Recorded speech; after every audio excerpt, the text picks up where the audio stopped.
Wait lang. Hindi ko makita yung pangalan.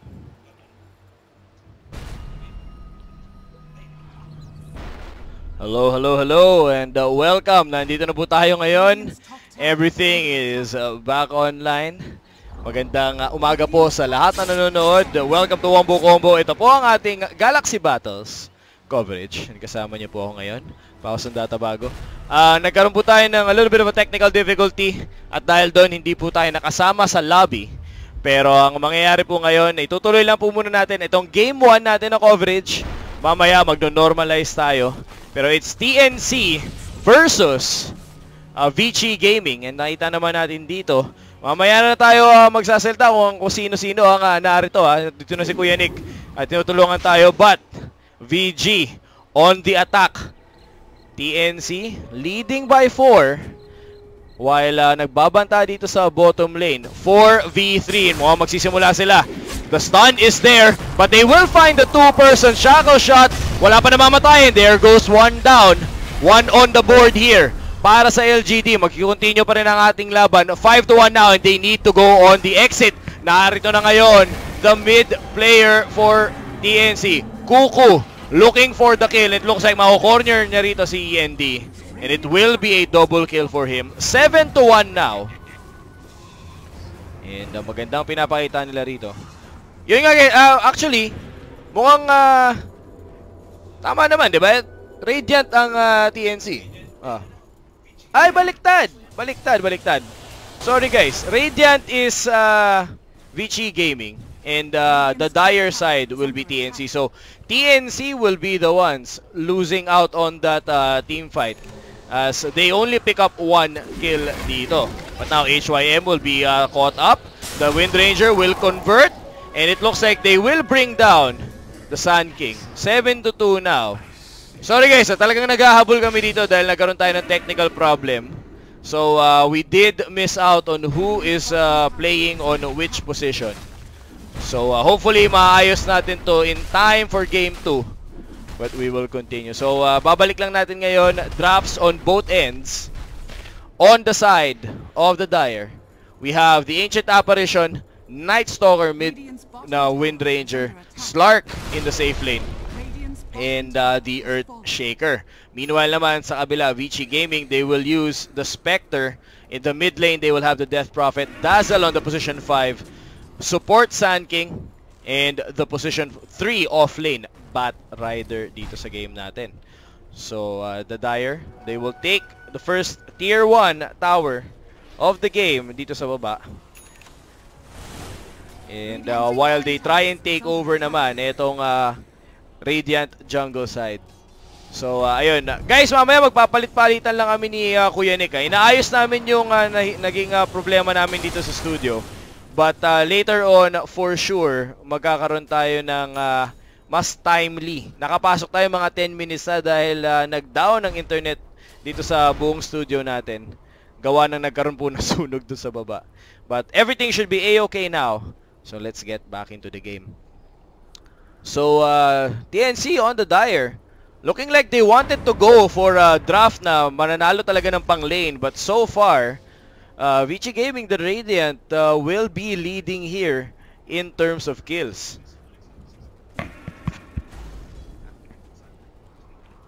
Alright, and now mukhang maghahanap na ngayon. The mid game has come. The Slark going on the attack. But they will be counter-initiated on. This is classic how. But they do end up killing off the Dead Prophet and trading the Night Stalker here. The Dire now on the retreat. Bat Rider hot on their tails. And nandito rin. Ako, hahabulin sila. But it looks like they will be able to disengage. But no, the Sand King landing his ultimate. And they will lose the Earthshaker here. Raven still on the attack, trying to go for the kill, and he picks off the Sand King. Umamatay sila, 2-for-1 exchange, and you have to be happy kung ikaw ang TNC dahil makakabalik ka rito in terms of comeback gold. But now, at 15 minutes in, makakakuha na ng Blink Dagger etong Bat Rider natin. So mukhang magiging mahirap pang buhay ngayon. Now that pwede na rin silang simulan ng gank kahit na sila ang merong Night Stalker. At the end of it though, 2-for-1 trade. 16 minutes in. And now, TNC They have slight control dito sa gitna. Dahil may pressure silang nanggagaling dito sa bottom lane as the creep wave will continue pushing there. Allowing Raven to farm very safely gamit ang kanyang Slark dito sa baba and then going back dun sa kanyang jungle. So nakikita natin in the early matches pa lang netong Galaxy Battles. Some interesting combinations already being shown. TNC, they didn't used to pick up etong Ancient Apparition. Although they are picking up yung Wind Ranger dito para kay Kuku na comfort hero naman niya. Slark comfort hero para kay Raven. But they're going for a really lane heavy na strategy. Ayun nga lang, hindi sila pinagpala. The Death Prophet had a dominating streak at mga 12 minutes. Pero na magsisimula na, the Blink Dagger will be revealed. And they will get the pick off here. And the Night Stalker will go down. Bayad na bayad ang unang labas ng Blink Dagger dito para sa VG Gaming. And the teleport rotation will be a little late. But nako, 4v1 now. They will catch on to the Wind Ranger. They will drop the silence. But he will try and get out safely. It looks like the 4 staff will be enough. Keep them safe. Dire team now going for a counter gank of their own. As they smoke up and go deep in behind enemy lines. Makikita nila dito, ayun. The Blink Dagger is there, but the Yule Scepter negating so much damage, but it looks like they will have the damage anyway. They take out the DP, but how? Hot on their tails. Ginamit na niya kanyang ultimate, and he will try and take down etong Earthshaker. The Earthshaker falls. It will be a 1-for-1 trade. Once again, favoring TNC just a little bit there, but first 10 kills will be secured, however, by this VG Gaming team. XP change and gold change will favor TNC slightly as they try and climb back dito sa early deficit na inaibigay sa kanila ng kanilang kalabang galing China. So update lang guys I've been informed na magiging bracket na or magiging format natin will be best of 1. But ito, hahabulin nila ulit si Kuku, hindi nila makukuha.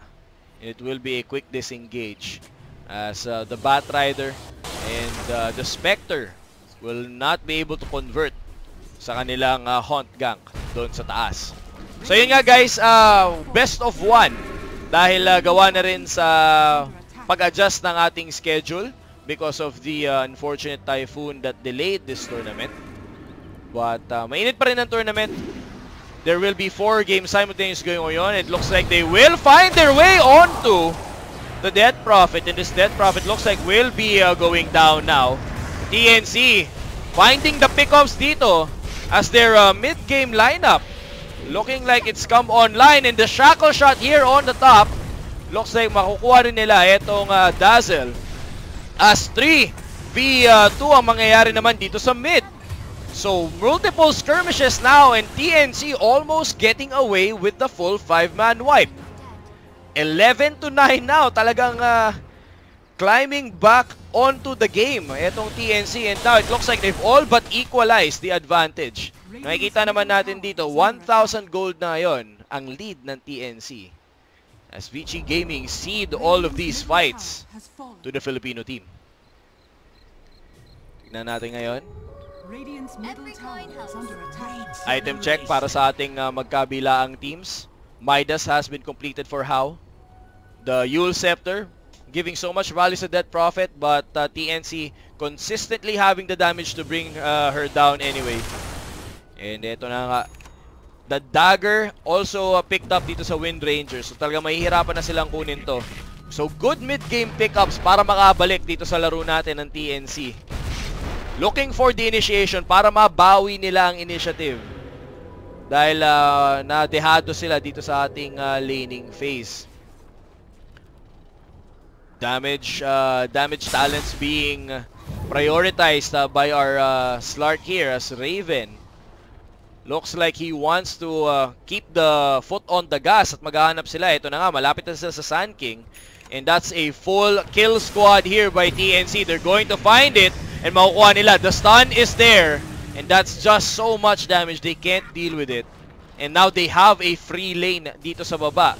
That's 4 heroes on TNC in a great position to pressure this tier 2 tower. And with the Wind Ranger coming up, it looks like they're trying to force etong VG Gaming. Sagutin nyo ang push namin or lose your tier 2 and give up this map control this early.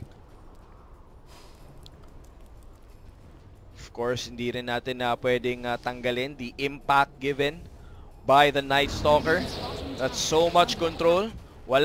It's currently darkness affecting the field. So if you are this Radiant team, you have to be careful. Kahit na magano kayo, rumisponde kayo. And it looks like they will not even risk it as Kuku will solo push etong Torre. So good split priority there by TNC. Not committing all 5 members, spreading them apart so that they can see kung merong slide na manggagaling from the mid lane. But now, VG Gaming looks like they also want to take a tier 2 on the side lane of their own. But makikita nila rito, they know the Spectre is here and he will be trying to teleport. Will they find him? No, they will not. No mini stuns coming out there to stop the House Spectre from escaping. It looks like makikitaan sila rito. The Batrider will scout out Raven. But no engagement ang mangyayari. Masyadong dehado. So much riding on ngayon. 11-10. Kanina, this was a 6-kill lead. As Vichy Gaming is escaped the laning phase with a 7-1 score line. Pero ngayon, just 23 minutes in, it's 11-10 now with the gold and advantage lead favoring the Filipinos. Para po sa lahat na nanonood, you are watching Galaxy Battles currently happening in Shenzhen, China. Naudlot po ang ating tournament kahapon, but hold the phone, mamahanap nila ngayon ng Wind Ranger. And it's going to be a 4-on-1. The silence is there and they quickly delete. Etong si Kuko from the map, quickly transitioning into the Roshan. Taking advantage dito sa ultimate ni Death Prophet. Kakayanin ba silang i-disrupt dito ng TNC? Mukhang magiging delikado sila. They're going to split apart. 2 on the high ground as the Death Prophet continues to try and lay the DPS. Pero mukhang mahihirapan sila rito. The darkness has been dropped and that will be enough para bugawin itong VG Gaming Radiant team. And they will instead retreat dito sa kanilang shrine sa taas. So all in all, they lose Kuku, but they do prevent the Roshan. So slight victory na lang ang makukuha nila dito.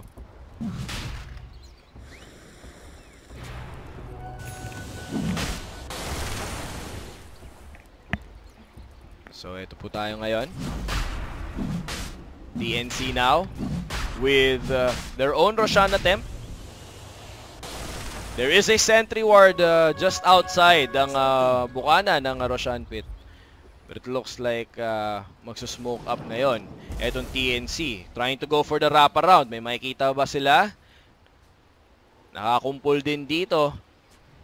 Radiant team, there's 3 of them here on the high ground. They're going to find sila. They're going to find the Death Prophet. Ayun makikita nila. Once again, the Yule saving them. How there with the counter initiate. They drop. Nako, mahuhuli sila ng epicenter and it looks like they will be going down 1 by 1. Disastrous fight dito by TNC. They lose 4 in quick succession. They tried to go for the Death Prophet, but the Yules saving so much HP. And in the end, the silence combined with the Boros Strike into the epicenter. Mukhang kukunin ngayon ng VG Gaming ang kanilang Roshan na naudlot. Pero mababa pa ang death timers ngayon for TNC. So in theory, pwede pa silang mag-teleport dito sa kanilang shrine overlooking the Roshan to contest. But it looks like VG Gaming walang planong mag-continue doon. Alam naman natin, Roshan Pit, isa sa mga tagasira ng tahanan. Marami ng games ang natalo dahil nagkamali ng Roshan take ang isang team. VG Gaming smartly not pushing the issue as How completes ang kanyang Radiance. The Death Prophet completes ang kanyang Rod of Athos. Mukhang we're settling for an action-packed game as multiple blink daggers, multiple initiation items ang na-pick up ng magkabilaang kupunan. VG Gaming, ayaw nilang mag-separate. They don't want to give the Slark any room to find a pick of sa ilang backline. They're going as 4 palagi, taking advantage of the fact that How can easily join the battle whenever up ang kanyang ultimate. Will they find someone? Nandito si Raven. They're dropping their own detection. Makikita nila rito ang sentry wards. It's going to be deadly. Nako, magsisimula ngayon. Raven trying to go on to the Batrider, and the Batrider will be force-staffed away. Will it be in time against the Ancient Apparition? It looks like nandito ngayon from the south, coming in, the Earthshaker, dropping the damage, taking out the Dazzle. And now the Radiant team has to go on full retreat. Hahabulin sila rito. Night Stalker hot on their tail. But it looks like it will not be enough. And in the end, they lose the Dazzle here. Thanks to some flanking maneuvers dito ng TNC. Ang po natin ngayon. Mukhang nagiging tense ang ating control dito sa may Roshan Pit dito sa mid lane. Both teams alam nilang kapag nabigyan mo ng Aegis, both teams have a lineup that can easily go high ground at 30 minutes. Meron silang Death Prophet. Alam naman natin basta may ultimate yan. Meron siyang Yules ready to save a lot of HP. Keep the exorcism going on without taking damage. Pwede silang mag-pressure ng Torre. Same thing goes dito sa TNC lineup dahil sa sobrang kunat ng kanilang mga supports. And the damage is there. But nako, mukhang masisimulan. The Rod of Athos into House ultimate. And they take out the Ancient Apparition. And now, mukhang kailangan mag-retreat. They find Raven here right after the ultimate. But the BKB will be revealed. And looks like they need to use the Shallow Grave onto the Sand King. The Sand King will try and teleport away. But no, too late. And now, Raven in the backline just going ham on everyone. As the Batrider falls, mamamatay siya. But How with the damage himself. It's now 3v2. Mukhang makaka-escape ba ang ating TNC team? And it looks like it will be enough. But that means they will give up itong tier 1 tower sa gitna. As VG Gaming, ako hindi pa sila tapos. The 2-person shackle shot. Maglalan pa, magko-connect. Mukhang mamamatay muna. Hindi na kakailanganin ng ultimate ngayon ng ating Ancient Apparition. But they managed to salvage that. Nako, hindi pa ho tapos. From downtown, they find one more kill. And now the exit kills coming in for TNC. Kung ano yung nakita nating mukha ng dehadong laban. In the end, TNC salvaged that, make the most of it. And they turn what was a 2v3 into a delayed 4-man wipe against VG Gaming. And now TNC naman ngayon na makukuha na kalang Roshan. Wala pa si How. 24 seconds sa kanyang death timer. Almost a minute ang kanyang cooldown sa Haunt. And mukhang kanila na to.